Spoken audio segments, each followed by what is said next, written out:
All right, Christian, I did your introduction. Now we can start with your lecture. Very good. Can everyone see my screen? Yeah. And am I coming through all right too? All right, very good. Well, first I have to thank each and every one of you for being here. I have never spoken to a foreign audience before. I have never even spoken in front of a very wide and broad audience before, so I am very happy that each and every one of you decided to come to this. So basically, I'm going to talk a little bit about how in the modern era, identity is used as sort of a, it's like sort of a metric, or almost like this wide encompassing thing by which a lot of people measure their value and their social standing by. And for libertarians, for us as libertarians, I assume you're all libertarians, I hope so at least. For us as libertarians, that's a very interesting paradox, because libertarianism, as I will explain further in my lecture itself, is primarily concerned, outwardly concerned, I would say, with the individual and their relation with the state. Now, beneath that veneer, beneath that primary concern, there are a plethora of other concerns. There's a plethora of sort of social autonomy that various strains of libertarianism are concerned about. There's a plethora of sort of individualism, which goes beyond the state and goes more into social institutions and things of that sort. And so I hope to explain the relationship between all of those things and perhaps provide a sort of framework and a plan on how all of us as young libertarians can navigate the perilous world of identity that we indeed live in. So without further ado, let's get to the first slide. So what is identity? So identity itself is a pretty neutral thing, I would say. In fact, it's probably one of the cornerstones of understanding, of sort of being able to grasp the world and grasp others. For example, I'm a libertarian. And as a libertarian, there are certain things and there are certain viewpoints that come along with being that, and depending on which strain, whatever. And so when I say I'm libertarian, people better understand how to engage with me and how to sort of understand me better than if I just had no label whatsoever. So labels themselves, which is what identity kind of uses to take a foothold in our understanding, are fine in my opinion. I don't mind labels. I think that I would actually rather be labeled than be mislabeled or whatever, not have any labels at all. Because when you have no labels at all, people can say you are who they want you to be, or they can misrepresent you before someone or something, and that is not a good thing. That's not something you want. That leads to co-optation, which we'll get to later in the lecture, and that is just something that I think is very detrimental. So identity itself is really kind of like a science, because sciences themselves aren't really concerned with, or at least they shouldn't be concerned with subjective values or opinions. They're mostly just concerned about making sense of what is in front of us, using the empirical data that's in front of us, and then building that up into something that is coherent and intelligible. So from that base point, identity itself is fine. We have laws against identity theft because, of course, you know, it is an aspect of who we are, and if someone shows your identity, you're messed up. Like, you can get all kind of bad things that happen to you. We have sort of, you know, anti-impersonation stuff. So identity itself, from a very basic standpoint, is fine. But a trouble quickly comes when we go beyond that basic science and we get to something a little bit more sinister. So when identity becomes less of a science and more of a sort of religious belief, bad things happen. So that tends to happen this way. Let's say you are gay, and let us say that, you know, being gay is definitely immutable characteristic, meaning you cannot change that. But let us then say that your being gay is connected to a sort of history of oppression, a sort of history of fear, a sort of history of just misfortune, in which in many parts of the world, at least certainly in America, being gay in the identitarian's mind would be linked back to the Stonewall riots, which was sort of the first civil rights demonstration that gays in America had, they were just in a bar and stuff, and they were demonstrating against the kind of oppressive laws and social practices that happened during that time. But it didn't end in 1969 when the Stonewall riots happened. So the person who worships identity, you're still being oppressed. And your homosexuality is probably the most dominant part of you. It's no longer a characteristic. It's no longer something that can simply be studied and observed independent of someone's sort of objective opinion. It is now what constitutes you. And so if a characteristic like that is what constitutes you, then there's absolutely no way you can approach issues that concern that characteristic or whatever characteristic is being praised or is being held as sacred in public discussion. So that means that that of ideas becomes more about people, you, me, than principle. And when people are involved, you have this sort of disgusting degradation, de-evolution from what discussion is supposed to be, as Plato would say, the forms, to what discussion is, to the warped version of discussion, which is simply who is more aggrieved, who is more oppressed, who is more hurt. And if you dare say anything that would deny my subjective idea of what that is, you are therefore invalidating my existence. That is how the identity worshiper's mind thinks. And that is why I'm talking to you guys. Because being a college student myself, I see this kind of pernicious thinking all the time. I've confronted this kind of pernicious thinking all the time. And it becomes a lot more than just labels or understanding. It becomes almost fetishistic in how it's in its form. And so a good example of this is an idea called intersectionality. And so here I quote Kimberly Crenshaw, who is a law professor at UCLA in America, in Los Angeles. And she essentially erected a theory that says the following. If a Black woman, for example, is having trouble in an institution, like a school institution, perhaps her trouble stems from the fact that she is indeed Black and she is indeed a woman. So we need to study how those two identities intersect, hence intersectionality, and then create policies to figure out how exactly to address that. So intersectionality views history not in a linear form, not as a record, but instead as something that constantly lives on in each and every one of us. Again, this is the idea of subjective experience. You go against me, you invalidate my experience. They do not see identity as a science. They do not see identity as a sort of distant thing. They see it as encompassing you and encompassing not only you, but every single thing you interact with. Even if you're interacting with something that is completely in a very mundane way, like, so I'm Black, right? I'm Black. But if I, at one point in time, struggled in school, that does not necessarily mean my struggle comes from me being Black. But to the intersectionality scholar, it certainly does mean something like that. Because according to them, Blacks have reduced social capital. Blacks are unable to do a lot of things because they have reduced economic resources as well due to history of oppression and things of that sort. So do you see where this kind of thinking leads us? And so this graduates identity from merely being, at first it went from a science to an aggrievement. Now it's a prism. Now it's a sort of framework by which we sort of view things. And according to her, again, identity is not about you or me. Identity is about the ideas that our existences represent. And when that happens, your personal growth is not considered whatsoever. Your individual being is not considered whatsoever. You no longer are a person in that standard. What you indeed are, you are a mascot for a particular class or a particular group by which these people proclaim have been, who are proclaimed have been and are being constantly oppressed and marginalized. So no matter what you do, no matter what you think, no matter what you say, no matter who you are, no matter the content of your character, you are going to be held to account, held to a standard that people who are outside of those oppressed groups are not. Let me give you an example. I was engaging in discourse with someone at my school earlier this semester, and he said very vividly to me, he's also African American, that you are a Black person. He said it in a little bit more of a colorful term that I will not use in this lecture, but he said, you are a Black person. Therefore, everyone views you as a Black person.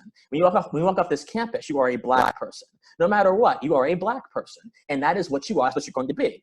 And so what does that mean?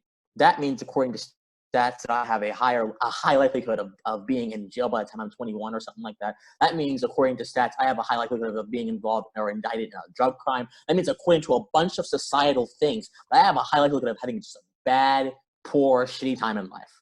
That's what that means, according to stats, according to the intersectional folks. And what that also means is that I am a societal disadvantage because of years of racism, so to speak. Because I'm not Christian Watson, I'm Black, even though I think those two things are not mutually exclusive, but according to some, they certainly are. So if our identity is no longer a science, sort of who we are, and is an evaluation of collective premises, then how in the world are we supposed to benefit from that? We don't. We're in bondage. We are in a sort of new form of servile bondage. Not all bondage comes in the form of chains and guns. Some bondage comes in the form of thought forms. Some bondage comes from actually being convinced that you are indeed not free. Some bondage comes in the form of actually being convinced that you are constantly aggrieved. Psychologists know this as the victim mentality. I'm sure it's used in popular lexicon as well. But it's more than just a simple mentality. It's a sort of spiritual enslavement. And when I say spiritual, I don't mean in a religious sense. I mean of something that we cannot exactly detect or see, right? Our emotions, for example, according to the Platonic idea of what spiritual is, would be spiritual because we cannot detect or see them unless I show you them, right? So in a sort of spiritual sense, you are trying to devolve my mindset into a constant cycle of disrepute and dissatisfaction, which will then affect my physical actions and affect how I interact with people in the world, right? So, for example, the slaves in America, a lot of them didn't just up and get out of slavery. No, a lot of them bonded in fellowship, spiritual, sang little spirituals, like, religious songs to help build morale, spiritual, liberated their mindset from the words that slave masters put into them, because there were a lot of words that slave masters put into them. Spiritual. They had a spiritual revolution that bled into their eventual physical ascension into freedom, into physical freedom. So it's very important that when our spiritual selves are assaulted, that we recognize what's going on quickly. And recognize that we are indeed the center and the standard of value for these kind of things. So I've just thrown a lot of shit at you. So the question is, where do we come in? How does a young libertarian face this? So, I think the answer is intuitively simple. The answer simply is, well, the non-aggression principle, the NAP, which is so memed and joked about almost ad infinitum, almost annoyingly. But the NAP, that kind of provides the basis for a lot of libertarian thoughts. But beneath the NAP, there's a tradition of natural rights. And I'm sure many of you know what that is. For those of you who do not, natural rights is the idea that each and every one of us has rights. Each and every one of us has a sort of like validity that is not found in social relationships, that is not found or given to us by government. It is instead found in nature. Now, for many folks, depending on which side of the libertarian tradition you are in, nature can either be God, nature can either be just like a secular source, nature can either be whatever you want it to be, but it has to be something. The defining principle is that it is something indeed outside of yourself. And so, if something outside of yourself constitutes your being, constitutes your freedom, justifies your freedom, then a libertarian is inherently going to reject a lot of this sort of identity-based bullshit. Because what it is bullshit. And they are instead going to embrace an individualistic framework. Are they not? That's what they're going to do if they are libertarian. So it would be my pleasure to tell you, oh yes, if you completely just embrace the NAP, if you embrace a bunch of these other things are going to be all right. But it's not that simple. In America, we are currently with a resurgence of sort of like radical Nazis. We are going through a resurgence of the Charlottesville incident, in which a lot of people, a lot of wannabe Nazis came. They were like, you shall not replace. And they were channeling the dark energies of racism that came out of 1930s, 1940s Europe, and that permeates the Americas in the 50s, 60s, and in the form of the neo-Nazi movement. They are bound to the idea of identity not as a science, as a sort of encompassing aggrievement. The traditionalists, the folks that think, we are religious, we are Christians, and we are constantly being aggrieved and attacked by secular social forces, even though Christianity in America marks up 78% of the religious preferences of the people in this country. Despite that simple truth, there are still folks that think that they are under attack, and they use their identity as traditionalists, as Christians, to excrete hatred, to excrete nonsense in the public dialogue and divide people even more than we're already divided. Then you have folks like the MAGA zealots. I don't mean to offend these sort of Trump supporters. There is a strain of folks on the sort of MAGA right, as I would call them, who are most certainly concerned about the national identity of being an American, whatever the hell that means, opposed to being an individual, and who also take identity to a different level, who take it to a level of zeal, of almost religious affection, and it's dangerous. Because we've seen this in the election. If you are against Trump, according to some of the support, you are not against Trump. You are against America. You are against freedom. You're against every single thing he represents. Identity activism in a nutshell. Diversity initiatives. This is actually something I wanted to write about for the school newspaper, but the newspaper was so bound by the spirits of collectivism and sensitivity that they did not want to let me write about it. A lot of universities are opening diversity initiatives, which essentially say, we're going to advance a particular idea of diversity towards you, and we're going to pretend like it's the only idea of diversity. And if you disagree with it, you're a bigot, you're a zealot, you're a racist, you're all these things that invalidate your voice in the shadow. What it is. So typically their idea of identity is just, or diversity is the inclusion of a massive amount of marginalized or oppressed people. That's all it is. And sort of creating strategies against their enemies, those who do not necessarily those who do not necessarily agree with the conception of what diversity is. They are the Philistines, they are the bigots, they are the bad ones. And so I have no issue with diversity. I love diversity. I love diversity. Not just the diversity conservatives talk about, like diversity of thought. Diversity of thought's awesome, but I like diversity of, cultural practices. I like diversity of all kinds. But our diversity must come from our individuality and not from identity. That is the key distinction. Because it eventually stops being diverse, and it becomes very perverse even, becomes a perverse singularity upon which a lot of us are captured and expected to agree with, even if that makes no sense whatsoever. Identity politics. So this is Pete Buttigieg, who is currently running for president of the United States. Pete Buttigieg is kind of under assault right now from the left, because they are saying, well, he can't appeal to black voters. What the hell does that mean? Are black voters a monolith now? Like, what does that mean? He can't appeal. What does it matter? Is the best question. If he has good ideas, the ideas should stand on themselves and not on their adherence to a certain racial paradigm. But in the Democratic Party, in the age of Alexandria Ocasio-Cortez, in the age of Atlanta Presley, in the age of a lot of far-left radical progressivism, you get this kind of shit.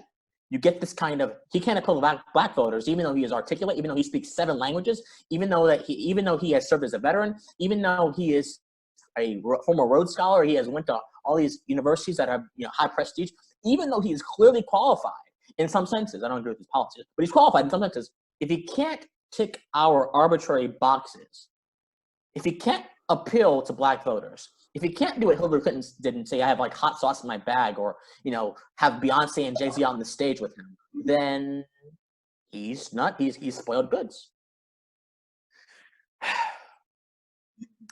Safe spaces. Look, listen, I don't mind safe spaces as a principle. Like, I want everyone to have a safe space to discuss things earnestly and, honestly. Here's the problem. On a lot of universities, safe spaces themselves are not places where you do that. Safe spaces are places where you get insulated and isolated from other opinions. And you go to it's essentially an echo chamber where and look at what it says: racism, bigotry, sexism, and discrimination will not be tolerated. I don't like any of those things. But the question is, what constitutes those things? So when many of the safe spaces on college campuses are driven by a predominantly, sort of politically slanted ideology, you will not have an objective basis for those things. And there are not just left-wing safe spaces. There are conservative safe spaces as well. the idea that, you know, the church is under assault and, you know, Christians need to come together and try to band against the secular forces that try to, you know, destroy Christianity, those operate similar to safe space. Because if you go in there and you say, hey, you know, Christianity is the dominant religion, you know, the Christian right is still very popular in America, you go in there and say those things, you're going to be called a liar. Some will even call you a demon if you're lucky. And some will even, you know, they will attack and assault your integrity in any single way they can. Why? Because you don't accept their dominant narrative. And so I think that philosophy, you know, I'm a philosophy major myself in university right now. Philosophy is going to help us a lot in this, because you cannot fight against such deep-rooted social forces unless you have a strong foundation of philosophy. So let's start with one of my favorite, Ralph Waldo Emerson. So just for background, Ralph Waldo Emerson was a sort of, they call him a transcendentalist. Transcendentalists were a school of people back in the 18th to the 19th century, I forgot which one, that put forward a sort of spiritual narrative or sort of spiritual value towards life, towards the individual. And they were also ardent abolitionists. In America, that means they wanted to completely destroy and get rid of slavery in an era in which it was so pervasive, where it was as common as buying underwear. And so Emerson was probably one of their chief leaders, if anything. And he articulates, in my opinion, the most lucid idea of what an individual is or what an individual could possibly be. And he says that if you're going to be a man, now hold on, a lot of folks have said to me when I read this quote to them that I am being misogynistic or I am being sexist because I say a man. But we have to understand the original English, man actually included woman as well. So he said, whoso would be a man must be a nonconformist. And he goes into the idea of goodness. So what does goodness mean? Goodness does not mean being nice. I guess to some folks it might be, but in this context, it does not mean being nice. Goodness means that which is held to be sacred or that which is held to be sort of dominant by the broader society. In this case, at least in America, certainly, and I'm sure in Europe with with certain gender politics, this happens too. And certainly in universities everywhere, what is held to be sacred, the goodness, is the level of oppression of marginalized folks or supposedly marginalized folks, and B, how those oppressions intersect and what we can do to address them, whether that be appeasement, whether that be having guilt for something you never did, never were a party to, whatever that might be, that is indeed the goodness that we see in modern day society.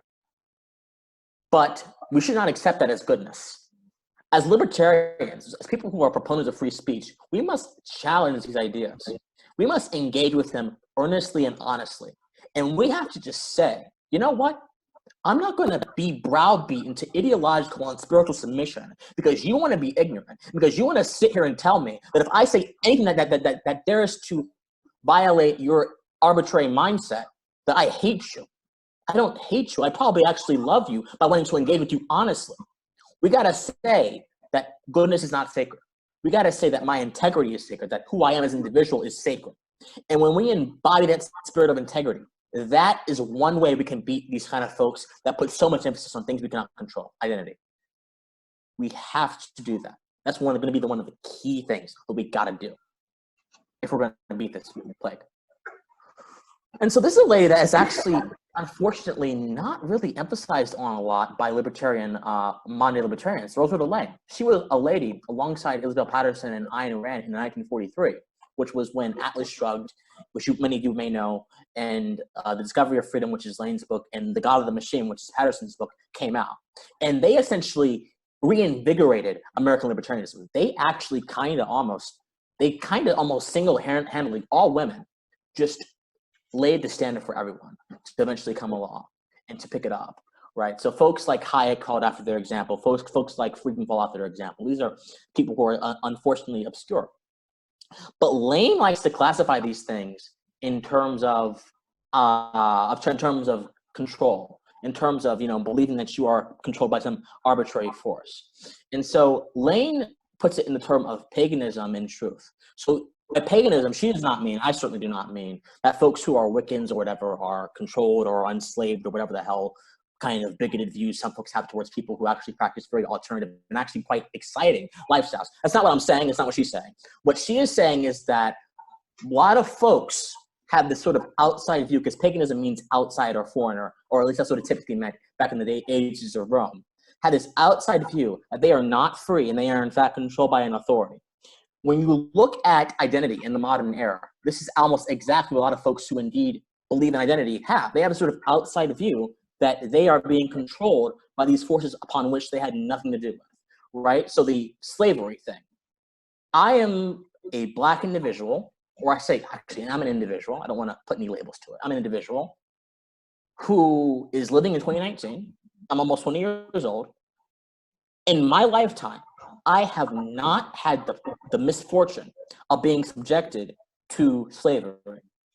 I've had the misfortune of being subjected to some instance of racism, unfortunately, but not slavery.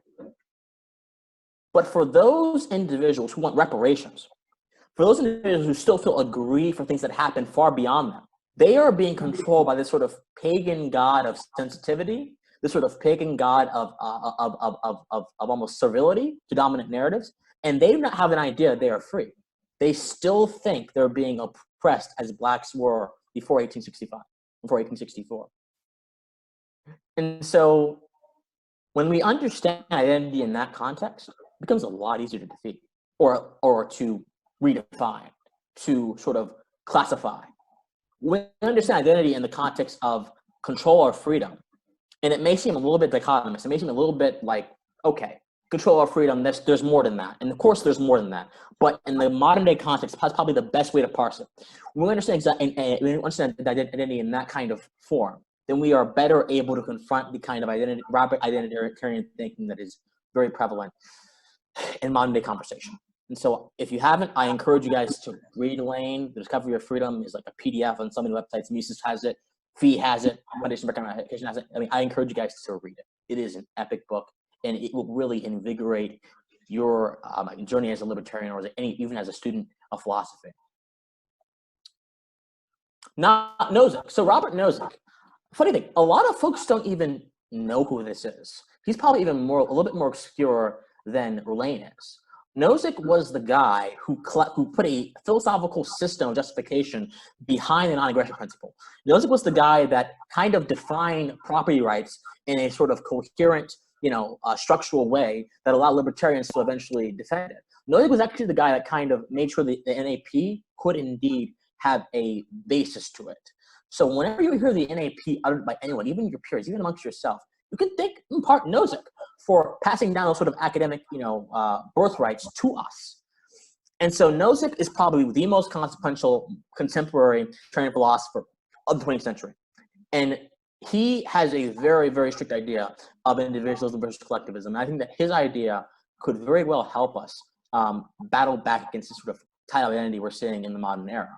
And he basically says that there is no one single social entity. There are only individuals and their interactions. So for example, in my case, students of liberty definitely exists. That's an entity with a name. But there is no one holistic mass that is students of liberty. There are individuals. There are people within SFL that operate, under its banner. But you cannot just say, this is SFL, this is all it is. No, you can't do that. Because there's more to that. There's more to society than just saying, this is a group, that's all it is. The connection to identity is very simple. When people say, I am a woman, and they try to use that as a sort of sense of oppression, when people say that I am gay, or I am disabled, or I am whatever, and they try to use it as I am Christian, I'm oppressed, things like that, they are embracing this collectivistic notion, this holistic notion, this holistic mass of the broader dominant society, which is absolutely true. No, not true, absolutely false. It is philosophically false, it is corrupt, it has nothing to do with anything. So, what is the solution to all of this? I think is probably the question you're asking right now, if you were able to get through this and understand this. The solution is quite simple. You have to understand that in this world of identity and collectivism, you are much more than that. You are an individual, you are a sort of a spiritual being, you are someone that is much greater than these labels or categories that are being tossed around. You are enlightened and you are inherently free. You have to understand, you are inherently free, no matter what anyone else tells you. No matter even if you're in physical chains, you are inherently free. take that power and apply it to understanding these things and to combating these things, these collectivistic ideas, a little bit more strongly. It's going to be hard. I face that kind of adversity every single day in my writing and my speaking and whatever I do, but it's worth it. Because he or she who acknowledges the truth will very soon be able to see the world. Thank you guys so much for listening to me. I hope we can do a Q&A if you have any questions, but thank you so much. That's it for me. Thank you. Thank you.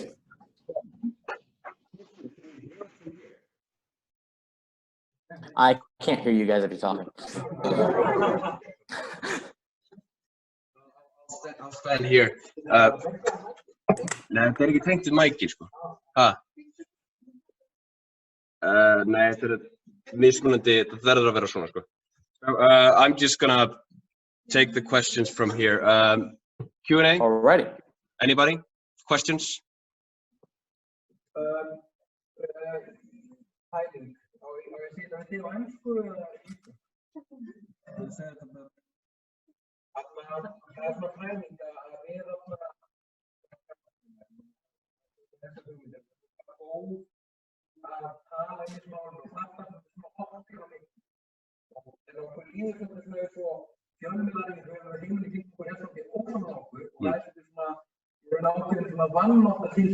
Hvernig getur við komið okkar sjónarmiðum á framfæri á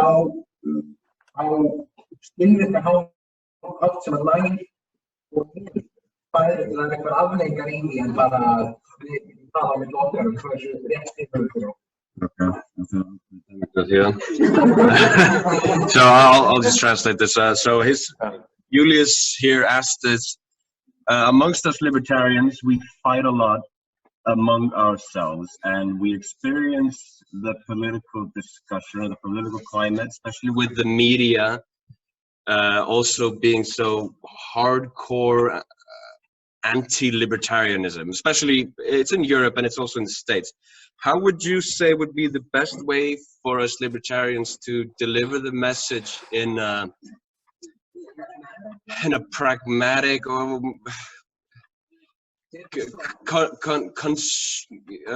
in a effective way to, for example, the median voter? Yeah. Oh dear. Now this is a question. I think this is actually the quintessential libertarian question of the 20th century. How exactly do we progress our message effectively? You have to do. We have to start from one thing. You have to understand something. You have to stop being self-defeating. Now I'm not sure. I'm almost entirely sure if you guys are listening and clapping to this lecture, you're not self-defeating. But there are a lot of libertarians that indeed are, that say, okay, look, I've been to seminars. I won't name names, but I've been to seminars and I've been with organizations here in America that have been like, libertarians trying to run for office. Hey, dude, like no one understands what your bossy is. No one understands your principles. Therefore, don't say them, don't speak them. Just tone it down. Just be, very milquetoast about what you believe. So first of all, fuck that. Don't do that at all. What you need to do, you need to find a way. You need to find a way to integrate those principles into common conversation without diluting them. How do you do that? Well, you start off with a pragmatic example. For example, let's start with taxation. That's actually the biggest thing. Because taxation for libertarians is more like, taxation is theft, that's all. But no, you gotta go a little bit more deeper than that. So whenever someone asks you about taxation, or whenever you're trying to argue against taxation, use the analogy of the mother. There's a mother that has 3 or 4 children. She's single, raising them by herself. She's working 3 jobs. And she really needs every penny she can get. Is there a societal justification or a justification in general for the government to take a certain percentage of her income when she is a very obedient, relatively law-abiding individual, when she does nothing more than work and contribute to the economy of the particular industry that she's in, whatever industry she's in? Is there sort of any justification for the government to come in and take her money simply because the government wants to fund their subjective criteria-born programs? And I think the answer would be no. I think the answer would be clearly no. And that is a far more ardent and powerful argument than taxation is theft, leave it at that. But You didn't dilute the principle of saying taxation is theft. You simply said it in a way that I think people can relate to more. So you have to be able to relate to individual circumstances and people where they are, but do not do that at the cost of your principles. So that's one thing. Another thing, we have to understand that, how do I say this? I don't want to offend anyone, but we got to understand that libertarianism itself is a radical idea. The idea that each and every human being is free is very, very, very radical. Even for the colonialists in America, who are actually, as Roosevelt indeed said, were the first manifestations of this idea that we are free. Even for them, they still had, if you gossip, your head was put in a cage with a spike sticking up. So if you move your tongue, it would impel your tongue so you didn't speak again. You didn't gossip again. Even amongst colonialists in America, after America was established, this was happening. So the idea that we are inherently free and our bodies, our property is inviolable is radical, it's new, but it's genius.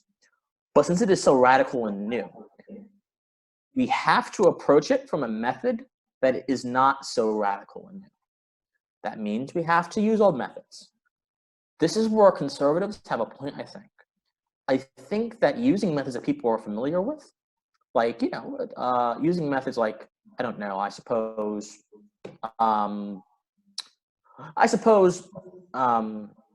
like using methods like advocacy, like sort of certain kind of advocacy, like libertarians themselves, like a lot of them don't like voting. I don't like voting myself. But using a method of advocacy, not to sway the voter not to vote, but to sway the voter to instead temper every time they vote with the idea or the expectation that they will not just vote and that's it. They will actually go out and do more stuff. They'll go start nonprofits. They'll go start advocacy organizations. They'll go start these organizations that actually go out there and make the change.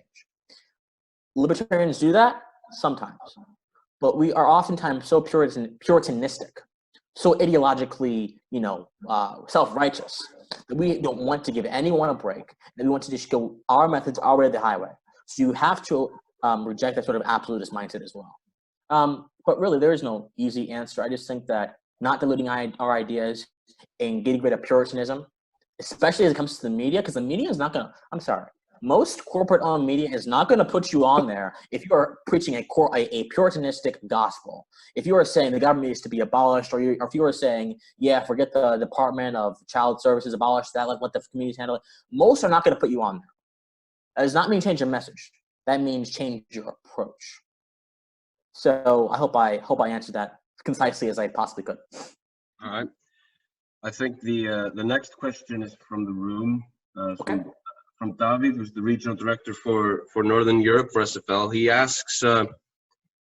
asks here if you could share your experience about your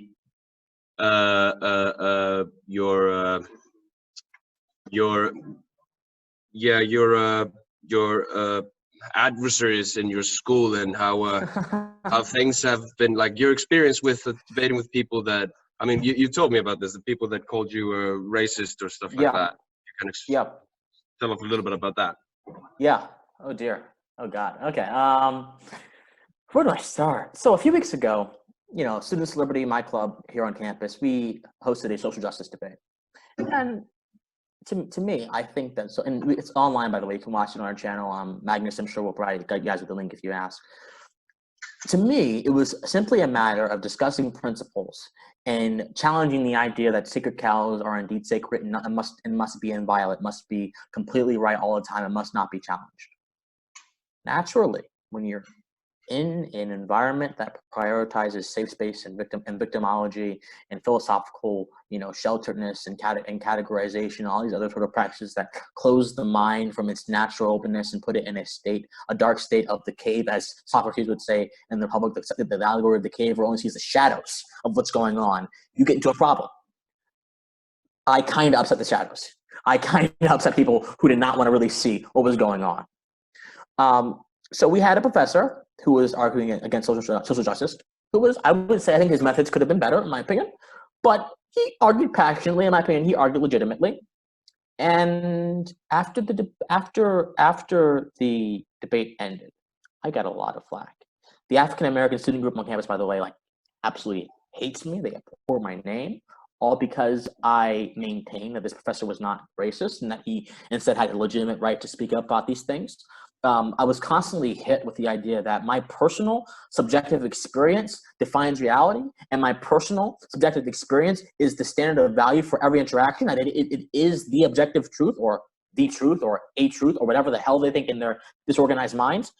That I was so, and when this is what I mentioned earlier in my lecture, when you live in a subjective reality, in the truth is embedded in your skin, in your sexuality, in whatever feature that cannot be changed. Going against it goes against you. So I had a lot of folks saying that, Christian, by hosting these debates and by defending these professors, you are going against my existence. How existentially ignorant do you have to be to think something like that is my question, first of all. If your existence is reduced to something that you have nothing to do with, that you cannot control, then I'm afraid that your existence, you're giving your existence less credit than it's due. Because as I said, we are all spiritual, luminous beings, as Yoda would say in Star Wars. We are luminous beings, not just crude matter, right? That's what we are as people, I think. And so you have to acknowledge that if you're actually going to get anywhere and have a productive discussion. But there have also been instances where I was in certain groups on campus, and like things like the transgender issue came up, and I'm just to be clear, I am 100% in favor of trans folks. I think that their existences are legitimate, their identities are legitimate. I support them, I love them, I have no issue with them.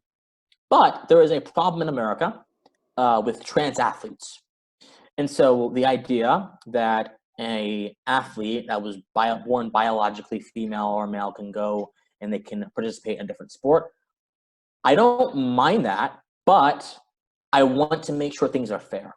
And so I said in this group, I want trans athletes to be able to compete in whatever sport they want to compete in. But if they are going to trounce the native sexes of those sports, things become manifestly unfair. So there needs to be a process of fairness for everything. Not just trans, but for everything, but particularly this. The moment I said that, the entire group erupted in jeers and anger, and one person even said, "Christian, quit while you're ahead." Quit what? Trying to make sure everyone is treated fairly? What? What? But it's just a sort of, this is exactly what spiritual enslavement of your mind does. When you're not able to think freely, when you're not able to speak freely, you immediately jeer and you attack anything that looks foreign.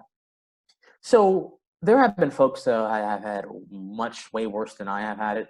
There have been folks who have been kicked out of groups, who have been, which might happen to me in the next coming few weeks. That'll be a topic for another discussion. There are folks that have been derided and called racist and bigoted and whose social standing has been invalidated. This is why collectivism is bad, because when collectivism materializes in the form of social civility, you get things like this. You get exclusion, you get alienation, you get the reduction of ideas. This is what's happening in China with the social credit system, right? So instead of just social ostracization, they bring the government, they bring the gun, as Mao would say, the gun into the situation, and people are literally kicked out of their jobs. They are imprisoned if they are unpopular. I'm not saying that every form of collectivism is going to reach that point, but I mean, it's kind of at that point in a social setting without the government. So I mean, watch out.